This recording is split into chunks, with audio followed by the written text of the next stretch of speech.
Ambient de tranquil·litat així a la plaça de Sant Pere i com estàveu comentant, tot apunta, o seria molt estrany que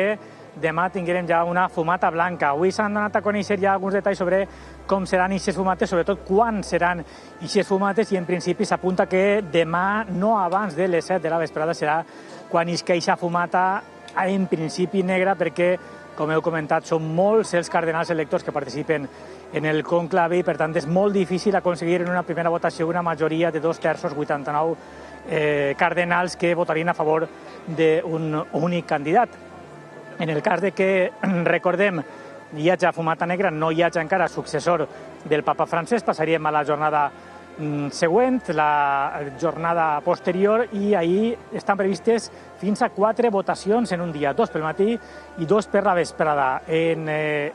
principi és una fumata per cada torn, és a dir, de les 2 votacions del matí n'hi haurà una fumata negra, en aquest cas, si no hi ha acord, no hi ha consens, i en la segona part de la jornada també n'hi hauria una fumata per cada 2 votacions. En principi, aquestes votacions serien a les 10:30 en cas de que fora blanca i a les 12 en cas de que siga negra o blanca també, i en el cas de la vesprada seria a les 7 probablement la fumata blanca o negra, el moment en què veuríem per aquesta ximeneia que hi ha en un dels sostres instal·lats del Vaticà, on apareixeria el fum negre o blanc que diria si hi ha o no papa.